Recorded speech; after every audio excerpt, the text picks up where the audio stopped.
ഈ മനുഷ്യൻ സ്വന്തം ഭാര്യനെ കൊണ്ടുപോയില്ലേ സാറേ ടൂറിന്? ഇവളെ അങ്ങോട്ട് ഊട്ടി തണ്ടാ പോയിരിക്കണ ഈ മനുഷ്യൻ.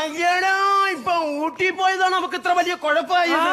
അയ്യോ ഇതൊക്കെ ഇതിനൊക്കെ ഞാൻ എന്തുവാടോ പറയണ്ടേ? സാറേ ഇത് സംഭവം വേറെ ഒന്നുമല്ല. വീട്ടില് നല്ല കുത്തരി ഉണ്ടെങ്കിലും ചില പട്ടികൾ റേഷൻ അരിയെ തിന്നത്തുള്ളൂ. സാറേ ഞാനൊന്ന് ചോദിച്ചിട്ടുണ്ടാ, ഈ നിൽക്കുന്ന മഞ്ജു ഊട്ടി പോയിട്ടില്ല. എന്റെ സുഭാഷ് ചേട്ടനാണെങ്കിൽ ഊട്ടി കണ്ടിട്ടേ ഇല്ല. അപ്പൊ നീയോ? ഞാൻ ഒരുപാട് അവിടെ കണ്ടിട്ടില്ല. അപ്പൊ അങ്ങനെയുള്ള ഇവളുടെ കൂട്ടത്തിലല്ലേ സാർ നമ്മൾ പോകേണ്ടത്? എക്സ്പീരിയൻസ് ഉള്ള ഒരാളുടെ കൂട്ടത്തിലല്ലേ നമ്മൾ യാത്ര പോകേണ്ടത്? അത് വേണം. അതുകൊണ്ടാണ് ഞാൻ ഇവളുടെ കൂട്ടത്തിൽ പോയത്. എന്നിട്ട് ഊട്ടി കണ്ടോ? എങ്ങനെ കാണും? ഞങ്ങൾ അവിടെ ചെന്നപ്പോ തൊട്ട് ഭയങ്കര മഞ്ഞല്ലേ.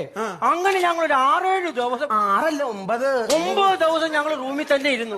പിന്നെ തണുപ്പോട് തണുപ്പായിരുന്നു. പിന്നെ അവസാനം തളർന്ന് തിരിച്ചു വരുവായിരുന്നു. അല്ലല്ല, സതികെട്ട് തിരിച്ചു വരുവായിരുന്നു. കുടുംബത്തിൽ പറഞ്ഞ ഏതെങ്കിലും ഒരു സ്ത്രീകൾ കാണിക്കുന്ന പ്രവൃത്തിയല്ല ഈ മഞ്ജു കാണിച്ചത്. എന്താണ്? ഞാനും ഈ സുഭാഷ് ചേട്ടനോട് ഒരാഴ്ച കഴിഞ്ഞ് വന്ന് ഇറങ്ങുമ്പം ഒരുമാതിരി വൃത്തികെട്ട സ്ത്രീകൾ നോക്കുന്ന രീതിയിൽ സംശയത്തോടെ നോക്കുന്നു സാർ.